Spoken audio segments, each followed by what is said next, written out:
So, on my right, we have Christina, who is COO at Safe, which is one of our other main sponsors. Christina has 20 years of experience across blockchain, the internet, hospitality, and the environmental sector.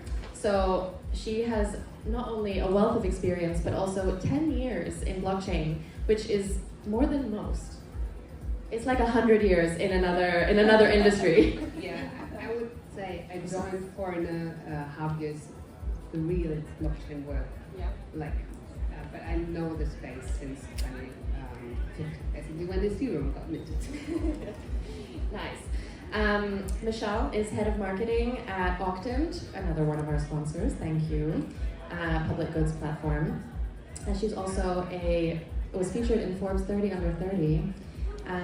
Ages ago. And Queen of the Lore. And Reka is the director of marketing at Risk Zero. She is launching the Boundless protocol and affectionately known as the Big Berry on crypto Twitter. Hey everyone. She also previously founded Guild to build communities on chain, which has hundreds of thousands of followers and lots of users. So all of these ladies have lots to say. So for the first question, what on earth lured you into this bubble? And maybe we can just go one by one. In a short way, opportunity, something that was really different and promising, and honestly, personal freedom. That's the shortest way I can summarize it. If you want, I can elaborate, but that's the short version. Personal freedom. Love that. No, that's good. Thank you. The first time I learned about crypto was on Tumblr, so that was my first one through fandoms. And then the second time was when NFTs were popping again, and yeah, I thought this is cool. It makes no sense to me, and everyone on Twitter keeps talking about them, but it feels like a different world. I have a security background, so I don't know, it felt like tech, but not the cryptographic side. So yeah, I'd say Twitter and Tumblr. So as mentioned, it was basically my partner, I would say, who was in this space, but then I dived into my job. Coming from a technical background, I really tried to understand the blockchain code worked from the accounting standpoint, actually. So operational background, which was very hard. And I would also say, like Reka said, it's the freedom of access which brought me to this space. Can you say 2 more sentences on freedom of access for those of us who don't know what you mean? Yes, sure. I would say the space is very much driven by, currently at least, by white, wealthy male people. Yeah. We try to change this, obviously, but there are so many countries where you don't get your passport or you are unbanked, and for this, it's very important that there's blockchain because these people can get access to financial instruments or just get their salary in stablecoin if you want on the blockchain. And this is very important to me. Having equality for everyone. So I'm Pakistani. To open a bank account in Pakistan, before I needed my dad's ID, I needed him with me to be able to open a bank account.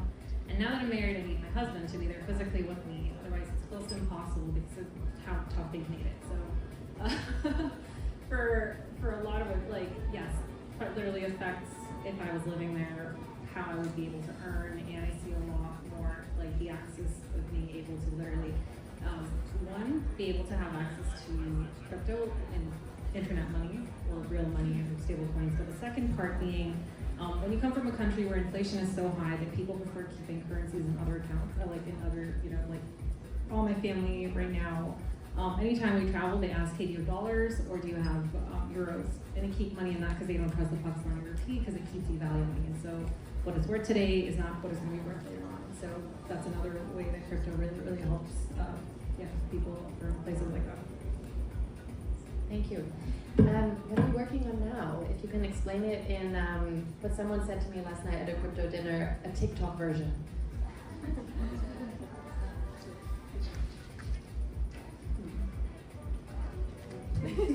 I'm just looking at my mind might be the most esoteric. out of the three of us. So I work in the zero knowledge space, which is essentially a technology. It's very, very infrastructure realms. It's technology to scale blockchain's capacity and throughput through verifiable compute. And our project and protocol Boundless is essentially taking RiskZero, the company has been the pioneer of zero knowledge technology in the blockchain space. It's just a lot of math, but really, really efficient math.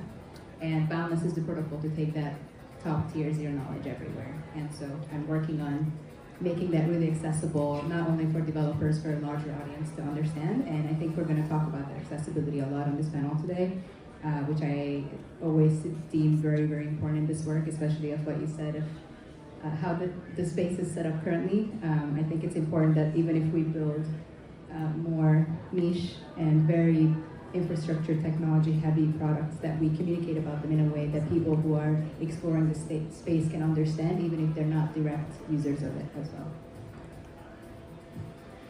Cool. And I love the berry. Anytime I see berries, I actually think about you, and I think about Boundless. So,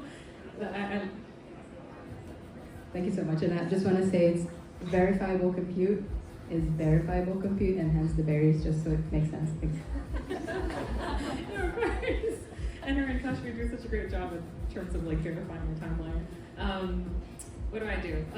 I work at a project where we created infrastructure for helping projects grow sustainably through DeFi. We have sustainably grown and funded. If you've interacted with any part of Ethereum, we funded it through grants funding. We funded a lot of impactful projects through that, and our community has really strong decision making in how these big chunks of funding are given out. We're helping other projects do the same thing, where they can do a lot, sustainably grow. Your budgets don't need to be decreasing just because you want to grow, and so we help make that easy. I work for Safe, mostly known maybe to developers. So you might know MetaMask, external account, owned account, EOA. And Safe is a wallet, which is a smarter version of this account, I would say, because it's coded. So that's where we are working on. So you can store your cryptocurrency at least in the EVM, so the Ethereum wallet on Safe. And what I'm actually doing is basically I try to smoothen all the operational processes behind the scenes. So I'm not a dev, I'm not a product, but I'm trying to streamline finance, HR, legal, things like that. So the process is in the background. Thank you. I might take a minute to explain why I specifically wanted to invite these people to the panel. Starting with Christina, self-custody, meaning holding your own money and not putting cash in the back of your couch, but having a smart contract that allows you to be 100% in charge of your assets, means that no bank can freeze your bank account and no one can take it away from you as long as you don't lose the private key.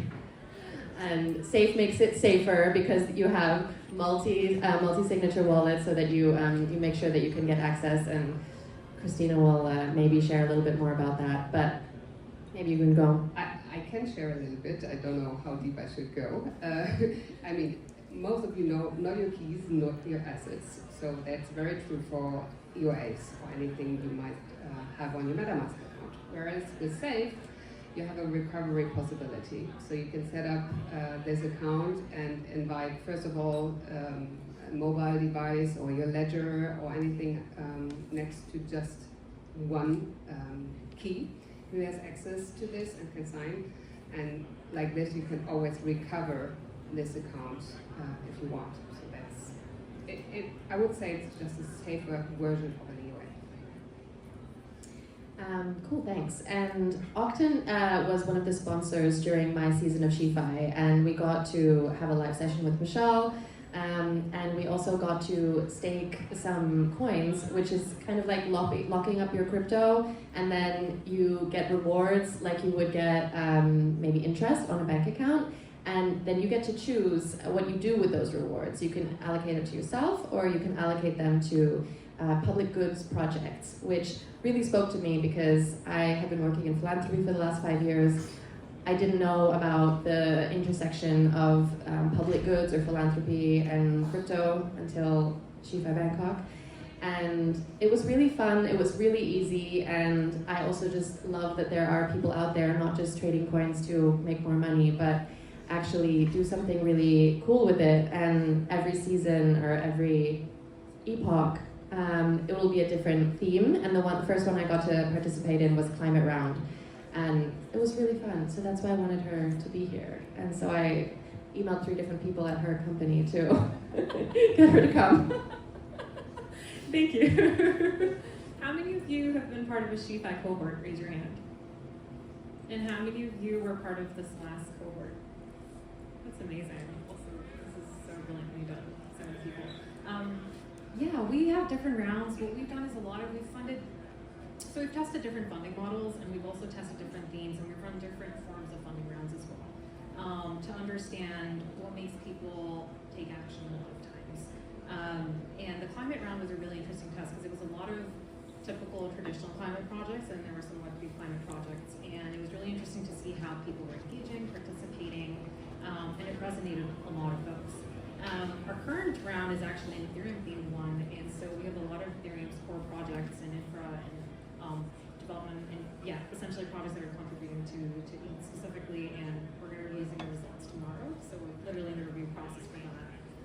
But what we're doing now, so this has been our version 1, where we've had 9 funding, what's going to be our 9th funding round, but we're opening this up to other ecosystems where not only can they do this sustainably, so we've done it through 100,000 ETH that we've staked, but in a way where like the whole locking model works so well, right? Because you're bringing actual use and you're bringing a lot of community decision making, and it's just very powerful. And so we want other ecosystems to be able to do that in a way, and we feel like it's going to really contribute to how things are grown and how communities have more to say. So yeah, that's been really exciting to see. And finally, Reka is someone else that I really wanted to have speak here because zero knowledge proof is one of the most technical topics, I think, in crypto. But on a really, really simple level, I think Nicole heard the founder of SheFi Maggie talking about this on a podcast, and it was also part of our course, is... Oh, it was Reka. Okay, she heard Reka talking about it on a podcast. Excellent. If you go to a club and you need to prove that you're over 18 and you show the bouncer your ID, it might have your address on it. It also has so much other information, and you don't know if the bouncer is going to follow you home. And there's also just absolutely no need for people to know where you live or what height you are in order to get into a club or a concert. So that was a really simple example. But it's a topic that made me realize how much more safety we could gain, which is incredibly important to many communities. She's also an incredible marketer. When I posted about her coming on this panel, I had about 50 people with very profile pictures message me. Or me. Thank you. Appreciate you. That wasn't a question, but if you have any comment, then you can comment. Otherwise, we can move on. Where do I start? Zero knowledge. I was just talking a little about zero knowledge and the impact of it. Maybe berries are cool, and thanks for letting me shout out what the connection are. So zero knowledge is math. It's been around for 30, 40 years. Very PhD level cryptography. People have been thinking about this for a while. It got into the crypto space through my company 3-ish years ago, and since then it's been really, really increasingly top of mind for 3 reasons. There's 3 main tracks of the roadmap of ZK within the blockchain space that it's really meaningful for: scaling, interoperability, and privacy. And the example you said is the privacy part. It innately does all 3 because of how it can be applied to work with other pieces of infrastructure and the blockchain itself. But what we're really focusing on, there's other projects like Aztec and a few other ZK projects that are really focusing on specific applications of privacy with ZK. What we focus on mostly with Risk Zero and the Boundless protocol is to provide a virtual machine, which is where you run programs, that can actually solve both scaling and interoperability for blockchains in one go, which is crazy. There's been many projects that have been solving for either of those. But a really short way of explaining how it does that is zero knowledge is essentially math, and we can put very difficult computations that you right now do in each block on the blockchain, and they don't fit in there. You have to go back every time and ask every single question to the same block, and it has to re-execute every single simple equation every time you ask a question, and it has to do that in every block, and it takes a long time, really expensive, really inefficient, and it burns a lot of energy also. So what zero knowledge does that math and makes a math little proof of it that is in a readable language that most developers and most projects understand, either Rust or Solidity if you're familiar with these. And you don't have to go back to the blocks anymore. You can just ask the proof. So you cut out all this extra computation that you need to do. You can only talk to the proof. That's the kind of the intro. And then So you make transactions faster, cheaper, and less energy intensive. and in a one language that everyone understands. So essentially ZK kind of, and Verifiable Compute puts other blockchains onto the same wavelength, the same understandable language to each other, so they can communicate better and faster. We make big things small and fast. Cool. So maybe we'll stay with you for now and tell me why it's important to build beyond the bubble in the context of your work. Like, are you trying to build beyond the bubble? Why and how? I guess this is coming from a ex-founder, now marketer point of view, but I think how we build our brands and communications and campaigns, this is a very technical field. As a whole industry, as my project specifically, you really have to think about who will see this, who might potentially see this, who might try to understand, and put everything together in a way that there's a simpler path for them to understand what you're doing, who you are, and not make it really an alienating thing. I think when I started working directly in ZK, because my previous projects were not in zero knowledge landscape, it was just something else in crypto or more non-technical things. That was the first thing I noticed when I was learning about zero knowledge of this is so scary. Everything looks so, and it feels like no one translated it from like the math people to us. And I was kind of frustrated about it. That's also one of the reasons why the berries got introduced, to make it seem a little less intimidating and high horse. And my team initially pushed back, obviously, because as they should. But then they understood that this is what's going to make things understandable and relatable, and they did help. That was one of the things that really worked out. But when you're constructing your positioning, your go-to-market strategies, and your general build-up as a company, I think there's so many things you can do to think with others in mind that will help in the future for your own project or for other people to understand. And at the end of the day, you're building for the millions. That's what we're talking about. So let's act like we're building for the millions and not for the 100,000 people on crypto Twitter. Thank you. Yeah, a lot of people in Web3 talk about onboarding and mass adoption, but many times it is insiders talking to each other and fighting for attention. So that's why we have this theme today. Mashal, what about your work? Why do you think it's important to build beyond the bubble, and how might you be doing it? So one of the reasons that really did attract me to Octant, and what I love about the work that we do is we have, I think, in a timeline, especially if you're on Twitter, where everyone's just like tweeting the same. I don't want to say like, I don't want to name companies, but you know what? It's just like the same like comp token. And it's just so much of noise, and it can be a lot, and it can feel like to the outside world or industry it's a scam. Like I don't tell people I work, because a lot of my personal like outside of crypto life is I don't tell them I work in crypto. I say I work in tech, and now I say I work in blockchain, the philanthropic side of blockchain, because I get two questions whenever if I say crypto. One is what should I put money into, and they just assume I'm a trader. Or they think it's a scam. And I love that we've been able to fund so many incredible projects. Like the climate round was so dear to my heart because of the kinds of projects that we're participating and the kind of impact that they're having. And even outside of climate, like there are so many incredible, like we want to see an open world. We want to see a world where open source projects can thrive, where Ethereum can thrive. And it just feels like a really great way to do that. And I think with what we're building now, just a way to even give out grants. Like there's been a lot of opinions on, is grants just free money, or is it just, you know, organizing a meetup, but I think in that process you're forgetting how many cool projects can come out of that, how projects can grow. Like, you went from meetups to having this whole room that's been packed and hundreds of people who've signed up, right? This is like one of the best ways of showing, one, how to onboard people, how to be effective with marketing, and every single project that, like, every person walking away here has a really good understanding of who these projects are, or at least have sparked like that name recognition, right? Where you're curious enough to check out what is Celestia, or what is Safe, or what is Boundless, or what is Octant. And so I think deserving projects and being able to run experiments and being able to really test out and see the good side of things in our industry, that's why I feel like I love seeing that and seeing it all happen in a sustainable way.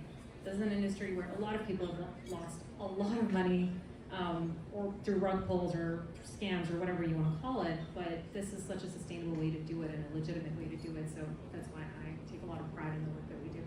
As you should. Thank you. Okay. Christina, are you building beyond the bubble at Safe? I would say we try. Yeah.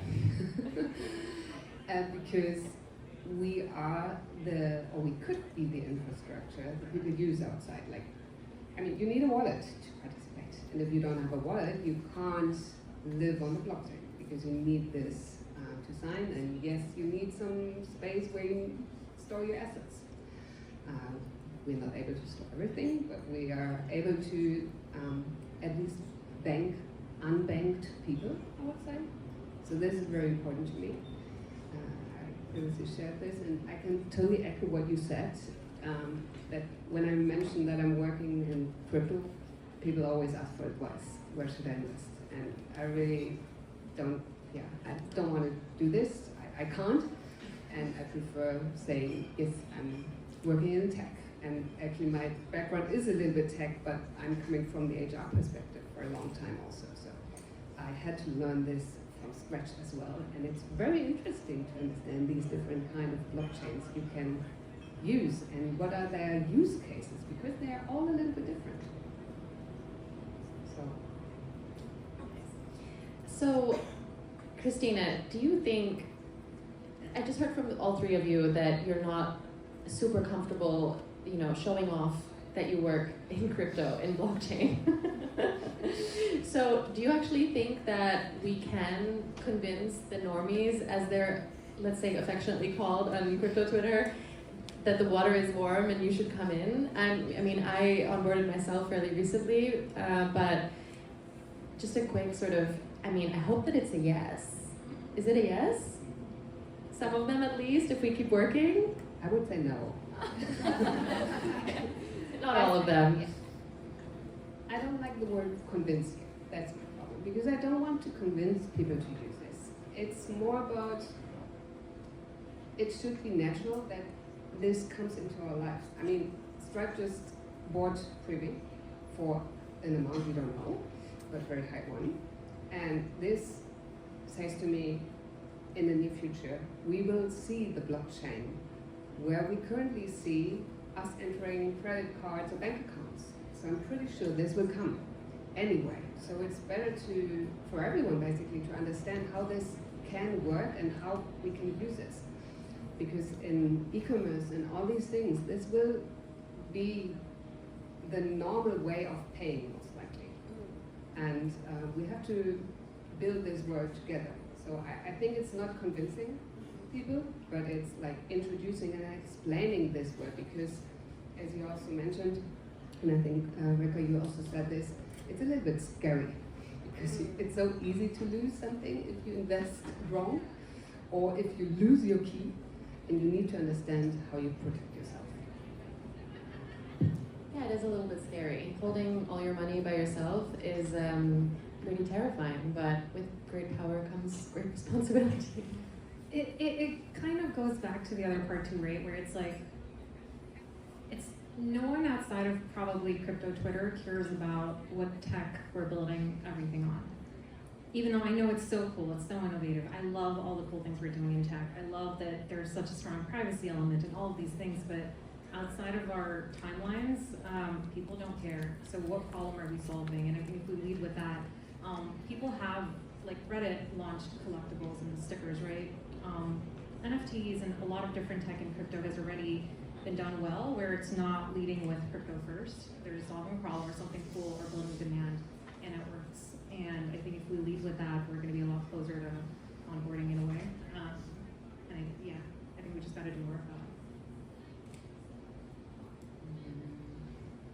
I think in terms of convincing the normies, we have to think bigger. We found this, but and stuff. Once you get on the train, it's hard to stop with it. So I think currently, like Mashal said as well, most of the use case that we have for blockchain, specifically that people who are not on crypto Twitter all the time or specifically building in this industry, is investments or casino. And casino being like we're gambling, doing all of that. And investment really only works in this industry if you have some insider knowledge, and you get that insider knowledge by knowing the builders, hanging out in our ecosystem, on crypto Twitter, etc., getting your news from the source. And casino, we know how that goes. And I think these two are not necessarily set up to be successful use cases. They are really successful in an individual manner. And I think for us to convince more people to join, we have to think a little bit broader spectrum than individual success. And towards that, I think us as the collective who are already aware of this technology and are building something in it or acting with intention in it, we have to start thinking of it as not as a separate entity and not as a separate thing from the internet as it is and traditional technology and finance technology as it is, but we actively should be looking for minimizing that space in between and collaborating with the teams that are actively already serving these users. So I think for us to focus on bringing that bridge as small as possible or to nothing, and essentially collaborating and merging with the existing internet, because we're not really that far from it. It's really just one tab away, if you think about it. You're only on crypto when you switch to Twitter on your phone right now, or your wallet. So we're not really far, but there's a few steps we need to do until, and one of them is figuring out how the best of crypto fits into the things we already have right now and how it functions best. Cool, I think we might be way over time. Yeah, okay. So if you can, in really just one sentence, say how we can empower more women and non-binary folks to enter the space, but also help shape it, what would that sentence be? And then we're gonna move forward. Make rewards accessible by not only financial means, but effort. That's one. And then the other is just think about every communication you put out with someone else in mind who doesn't know who you are already. Just will take us a long way. Ooh, cool. I mean, on an individual level, it takes one person to get the next one person, you know? So I think take that first step, you just do things, like you said earlier. Just do things. And then from a marketing, comms perspective, accessibility, the 0 to 1, instead of jargon, really just make things easy to understand and make it simple. And I think simplicity is probably the key here, because if like a 7-year-old can't understand what you've written, probably got to work back and make it simpler. And a lot of times people are afraid to ask, even people who've been in this space don't understand, so I think that's great. Yeah, and I would say it's about hiring women more in this space, definitely, because, I mean, Safe is such a technical product still. It's not easy to understand, and I would say we're lacking, for example, some women perspective here to make this easy, just easy to understand. Hire more women. Okay, thank you so much for being here, for sharing your insights. It feels really cool to get to do this. Very grateful, and I'm gonna pass the mic to Nicole. Do we have Marco or Adia that could take a photo of the panelists?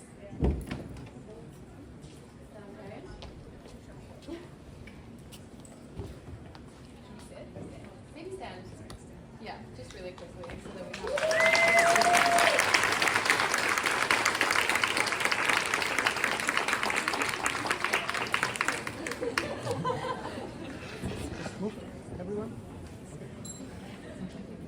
Clap again, come on.